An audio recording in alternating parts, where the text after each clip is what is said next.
સુરતમાં સ્થાનિક સ્વરાજ્યની ચૂંટણી વચ્ચે સંસદમાં હાલમાં જ મહિલા અનામત બિલ પાસ ન થયો હોય જે મુદ્દે ભાજપ મહિલા મોરચાના પ્રદેશ અધ્યક્ષ અંજુબેન વેકરિયાએ કોંગ્રેસ ઉપર પ્રહાર કર્યા હતા.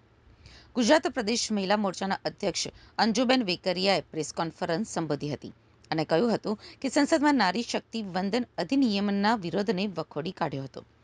વેકરિયાએ આક્ષેપ કર્યો કે કોંગ્રેસ અને તેના સાથી પક્ષોએ ષડયંત્ર રચીને બિલને રોકવાનો પ્રયાસ કર્યો છે. મહિલાઓની રાજનીતિમાં 33% ભાગીદારીમાં કોંગ્રેસે અવરોધ ઊભો કર્યો હોવાનું તેમણે જણાવ્યું હતું. તેમણે કોંગ્રેસ ઉપર પરિવારવાદનો આરોપ લગાવતા કહ્યું હતું કે તેઓ માત્ર પોતાના પરિવારની મહિલાઓને જ આગળ જોવા માંગે છે. પીએમ મોદીના 1 લાખ યુવાનોને રાજનીતિમાં લાવવાના વિઝનમાં મહિલાઓનું મહત્વનું યોગદાન હોવાનું ભારપૂર્વક કહ્યું હતું. અંજુબેને ઉમેર્યું કે વિપક્ષના વિરોધ છતાં મહિલાઓ સક્ષમ નેતૃત્વ પૂરું પાડવા માટે મક્કમ છે. નારી શક્તિના સન્માનનો ઐતિહાસિક અને સુવર્ણ દિવસ બનવા જઈ રહ્યો હતો, પરંતુ આપણે જાણીએ છીએ તે પ્રકારે કોંગ્રેસની હર હંમેશને માટે આ એક વિરોધી નીતિ રહી છે કે તેઓએ મહિલાઓના અધિકાર ઉપર એમ કહી શકાય છે કે કાળો ડાઘ લગાવી દીધો છે. સંસદમાં જે થયું તેમાં માત્ર એક બિલની હાર નથી, પરંતુ સમગ્ર હિન્દુસ્તાનની નારી શક્તિની હાર છે. આ ભારત દેશની નારીનું અપમાન છે.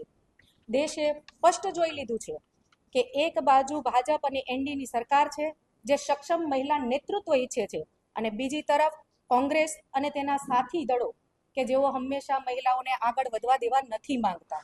કોંગ્રેસ અને એનડી સરકારનું ગઠબંધન આ બિલનો વિરોધ કરી અને બિલને પાસ ન થવા દેવાનું એક કાવતરું સોચું જાજુ કરેલું હતું. આ નારી શક્તિનું અપમાન છે. આ ભારત હિન્દુસ્તાનની નારી ક્યારેય એને સાખી લેવાની નથી. શું મહિલાઓના અધિકાર રોકવાનું કોંગ્રેસ એમ કહી શકાય છે કે કેમની આ જીત પકડેલી છે કે કોંગ્રેસના ઇતિહાસમાં આપણે જાણીએ છીએ કે મહિલાઓ માટે હર હંમેશને માટે એમને વોટ બેંક કરવાની, એમને વિલંબ, એમની સાથે દગો કરવાનો. 60 વર્ષનું એમનું શાસન કોંગ્રેસે ક્યારેય મહિલાઓ માટે કોઈ એક્શન લીધેલા નથી. બહેનોને ક્યારેય આગળ વધવા દેવાનું એમને કર્યું જ નથી. હર હંમેશ એમની પ્રગતિમાં રોડા નાખવાનું કાર્ય માત્ર ને માત્ર જો કર્યું હોય તો આ કોંગ્રેસ સરકારે કરેલું છે. આપ જાણીએ છીએ જે પ્રકારે કોંગ્રેસ મહિલાઓના અધિકારને માત્ર ભાષણ પૂરતું રાખવા માંગે છે.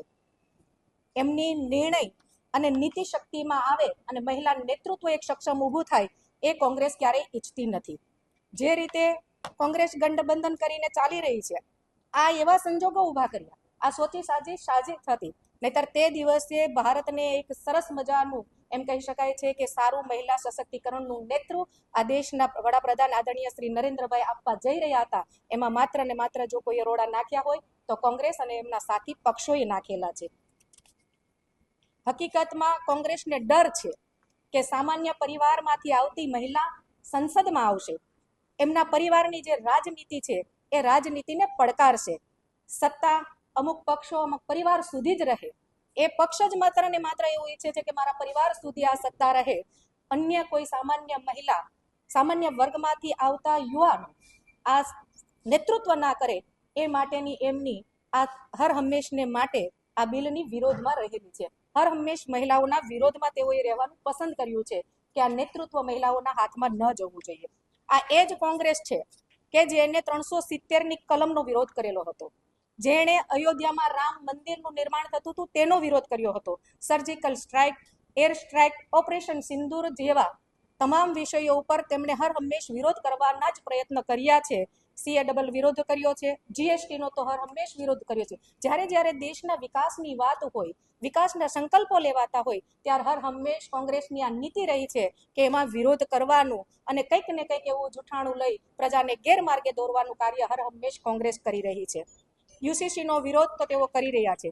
દેશમાં ઘૂસણખોરી જે બગાડવાનો આપણે ખૂબ સરસ એવું કાર્ય કર્યું દેશના યશસ્વી વડાપ્રધાને કે આવા ઘૂસણખોર છે નાબૂદ થાય, તો એના પક્ષે પણ કોંગ્રેસ સરકાર આવીને ઊભી રહે. ટ્રિપલ તલાક નાબૂદી તો એનો પણ એને વિરોધ કર્યો. ડિજિટલ ઇન્ડિયા તો એનો પણ તેમને વિરોધ કર્યો. નર્મદા ડેમ જેવી યોજના તો પણ કોંગ્રેસ હર હંમેશને માટે વિરોધમાં ઊભી રહી.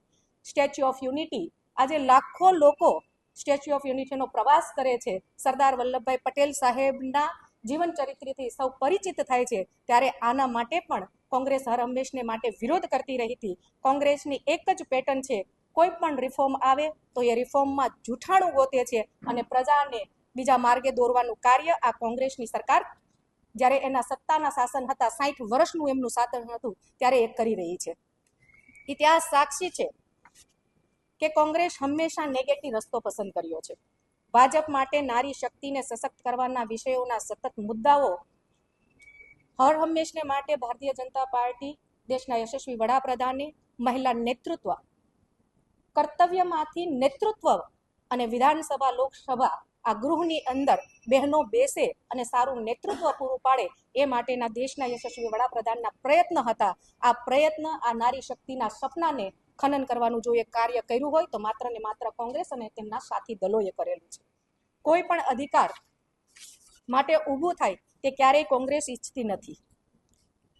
ભારતીય જનતા પાર્ટીએ હર હંમેશને માટે ઈચ્છા કરેલી છે કે મહિલાઓને સક્ષમ નેતૃત્વ મળે, પણ આ સક્ષમ નેતૃત્વને રોડા નાખવાનું કાર્ય માત્ર ને માત્ર કોંગ્રેસે કર્યું છે. આ મહિલા શક્તિનું, આ ભારતની નારી શક્તિનું અપમાન છે. આ ભારતની નારી શક્તિ ક્યારેય એને સહન કરવાની નથી અને કોંગ્રેસ અને તેના સાથી દળોને એમ કહી શકાય છે કે મોતોડ જવાબ દેવાની છે.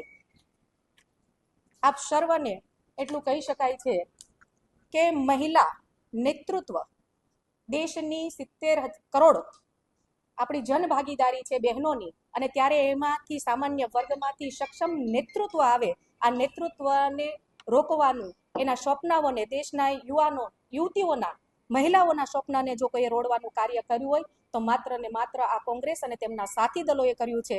ભારતની, હિન્દુસ્તાનની નારીઓને ક્યારેય સાખી નહીં લે. આ મોતોડ જવાબ એમને દેવા માટે ભારતની તમામ મહિલાઓ તૈયાર છે. અસ્તુ. ભારત માતા કી